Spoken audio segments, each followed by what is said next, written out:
Namaskar दोस्तों, I am P. Narasimhamurthy. Today I am going to explain about double column cash book.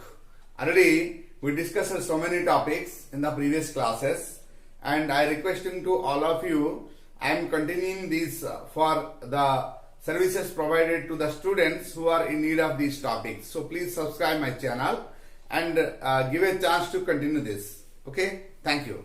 Now let me start. Double column cash book. This is double column cash book. Cash books are classified into four categories. We discussed in the previous class. And first one is single column cash book. Second one is double column cash book. Double column cash book. And third one is triple column cash book. Next one is your petty cash book. So the second one we are discussing now, double column cash book. Okay, दोस्तों, in this case, in the second column cash book, the amount columns lies two columns in debit side as well as in credit side. The cash book contains two amount columns in each side. That means in debit side two amount columns and credit side also be two amount column. One amount column indicated to cash and another amount column indicated to discount. That means discount received as well as discount allowed. One is discount received, another one is discount allowed. So here these are the discounts given. Somewhere it is discounts as well as full settlement, thereafter received discount and thereafter allowed discount, etc. are there. So for this another column is required. That is, one is a discount received and another one is discount allowed. So whenever cash receives, discount should be allowed. When cash paid, then discount should be received. So discount received is the profit to the business. So it should be arises on credit side, and discount allowed is the loss to the business. So it should be always on debit side. Clear? So we will discuss the question first. Question is, prepare double column cash book of Mr. Yadav on 31st of January 2019. This is for 1 month, I think. So on 1st January 2019, balance of cash in hand rupees 30,000 means opening balance. Balance is 30,000 there in the business. Thereafter, on 3rd January 2019, goods purchased from Ashok rupees 20,000. Means we purchase goods rupees 20,000 from Ashok. See, my dear friends, goods purchased from Ashok is a credit transaction. It has no place in cash book. Okay, no place in cash book. Thereafter, on 5th January 2019, sold goods to Alok rupees 25,000. This is also be a credit transaction. So these kind of transactions are not having the place in our cash book. Thereafter, on 7th January 2019, received cash from Alok rupees 24,000 and allowed discount rupees 1,000. This is the case now. So cash received, so it must be lies in cash book only because cash transaction it is. And thereafter, we received cash. Okay, that is debit side. And we allowed discount, that is also be debit side because it is a loss. So allowed discount is a loss. That's why we shown on debit side discount allowed column. This is 1,000. Thereafter, on 1st January 2019, paid cash to Ashok rupees 19,500 in full settlement. Here this case also be cash going out. Full settlement, that means in earlier transaction, this is the transaction.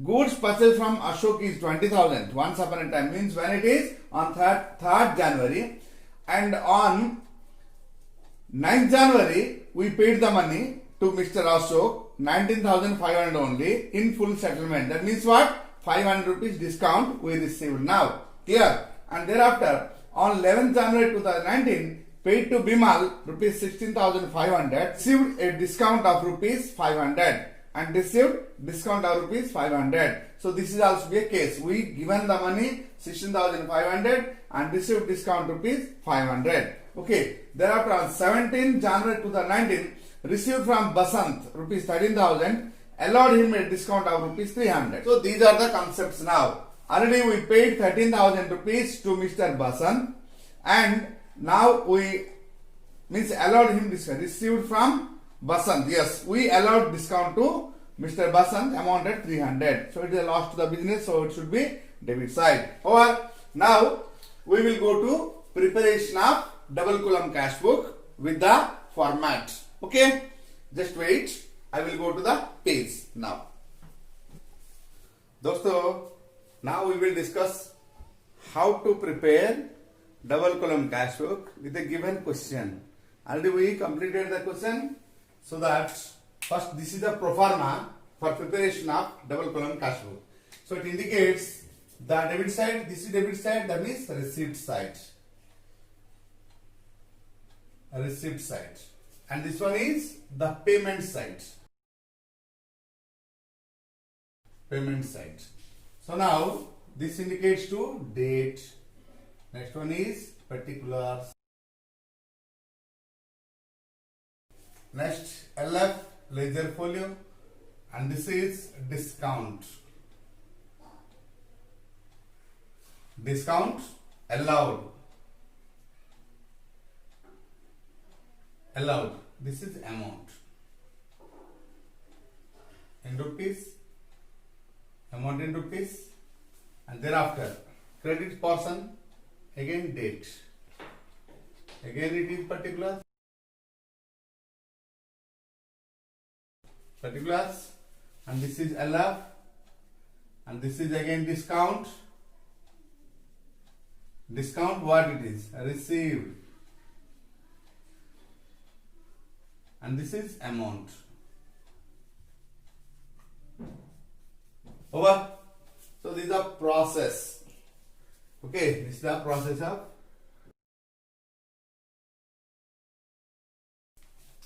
So now discount, date, particular, LF, discount allowed, this is amount. This is date, particular, LF, discount received.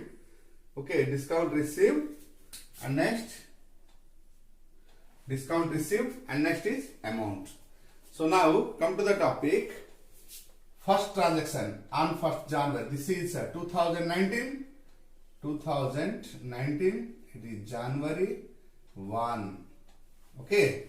So opening balance of cash in hand. What we will write? To balance brought down. To balance brought down. Amounted is, how much is the balance brought down? 330,000. Sorry, 330,000. This is the opening balance. Okay, thereafter. Next is, on 3rd January 2019, goods purchased from Ashok. On 3rd January, goods purchased from Ashok. So, goods purchased from Ashok.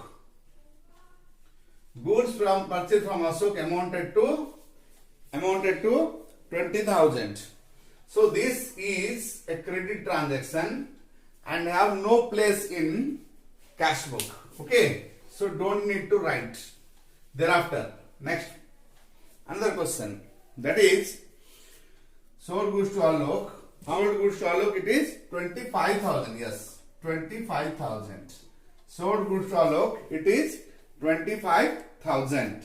So this is also be a credit transaction. That means no cash is there at all. So we can't put this transaction. We can't write this transaction in cash book. Okay. Thereafter, on 5th January 2019, sold goods to Ashok 25,000. Okay, 25,000. Thereafter, on 7th January 2019, received cash from Alok. Received cash from Alok. This is 7th January 7. January 7. So, received cash from Alok to Alok's account. Alok's account. So, actual amount due from him is, that is 25,000, which we sold goods earlier to him. On 5th January, we sold him 25,000 goods. Now he received, means he paid cash to us. That means we received cash from him is 24,000. 24,000. That means 1,000 we offered a discount to him. That is cash discount. 1,000. Clear?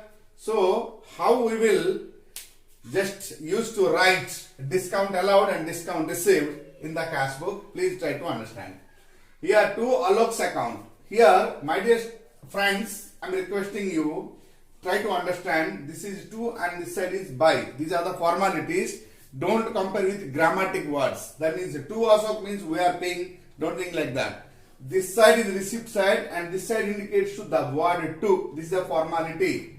And this side we have to write by. Clear? But don't compare with English language and English literature and English grammar. Okay. This is a formality. This is to and this side is by. Don't compare with the meaning of that. Okay. This is a formality. So to Alok's account 24,000 and here it is 1,000. Thereafter, after 7th, on 9/1/2019, paid cash to Ashok rupees 19,500 in full settlement of his debt. So paid means that is credit side. So here also be 2019. Okay. So it is January and here it is 9. So on 9th we paid cash to whom we will pay? To Ashok. To Ashok. So Ashok's account, I have to write like this. I have to write Ashok's account. How much we paid? 19,500 only. In full settlement means 20,000 we have to pay because we purchased goods from Ashok, that is 20,000 on 3rd January. Now we paid him amount 19,500 in full settlement, so that 500 is what? Discount received from him. It is a profit to the business. And thereafter, after that, on 11th January, paid to Bimal 16,500 and received a discount of 500. So this is the date of 11. Again we paid on 11, paid to Bimal. Paid to Bimal's accounts. So how much we paid to Bimal? 16,500. 16,500 and received a discount of 500. Okay. So paid to Bimal means it indicates to credit side balance, means cash goes out and we got a discount of 500, so that we have to write here.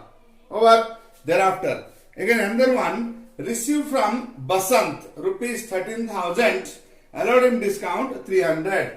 So the date is 17th. So it is 17th to Basant. So Basant's account. So actual amount received is 13,000 and the discount allowed to him is 300. Over. So this was only the transactions. Okay, this was only the transaction in this. So now try to understand the concept. Here it is.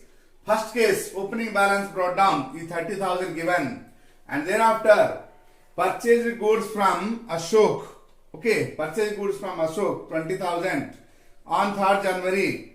But that is a credit transaction, so we are unable to write this in cash book. Clear? And thereafter sold goods to Alok 25,000. That was also be a credit transaction. We are unable to write that. And thereafter on 7th January received cash from Ashok amounted to 24,000 and offered 1,000 rupees cash discount. So we have to write like this. This is receipt side. I took it in receipt side and I put that in receipt side, and here we collected 24,000 and offered a discount of 1,000. Clear? Over. Thereafter we provide, means we paid cash to Ashok for purchase of goods from him on credit. Now we paid, means on 9th January we paid the amount of 19,500 and this 500 is what? Discount received is a profit now. Discount received is a profit now. Thereafter paid cash to Bimal, another transaction, that is 16,500, received a discount of 500. Thereafter received cash from Basant 13,000 rupees and allowed a discount of 300. So overall now it is completed. Then come to the topic, how we close this transaction. Okay. Now how can we clear this numerical? Just leave little bit portion for writing some entries and make a parallel line both sides, and thereafter again take some parallel lines and here it is. Double lines are required indicating account closed. Now just identify which side amount is bigger one. So I think this side is bigger one. 30,000, 24,000 and 13,000. Overall 54 and 67. So this is 67,000. So this is the total receipts. Put the same this side also. Add these all and deduct from this. There is the balance. So on 31st January 2019 by balance is carried down equal to, so just add these all. 36,000 it is. So 36,000 if we will deduct from this, then 31,000 is the balance with us. 31,000 is the balance with us. So again, on the case of discounts, means don't need to make total or balance discount columns. Put the discount column total on the discount receipt side. Put the discount allowed column on the total on total side. Don't make it balancing. The total discount received is 1,000 and total discount allowed is 1,300. So while we are preparing the ledger accounts, at the time the discount received account, the credit side will post this 1,000, whereas on discount allowed account, that means on ledger account of discount allowed, we will post on debit side this 1,300 amount. Okay, so that don't need to balancing these discount allowed, discount received columns. Okay, please my dear friends, remember this, it is very important topic. Discount allowed and discount received never be balanced. Okay, now what we will do, the next date, that means on 1st January, this is 1st February, next it is 1st February 19. Here to balance brought down. Okay, so this amount of 31,000 we will transfer to this side. Now this much only the numerical. Over, this much only the numerical. And in the next class I will explain about triple column cash book. Very important topic in the entire is ledger accounting subsidiary book. In entire accounting subsidiary book, triple column cash book is one important thing. Thank you to all.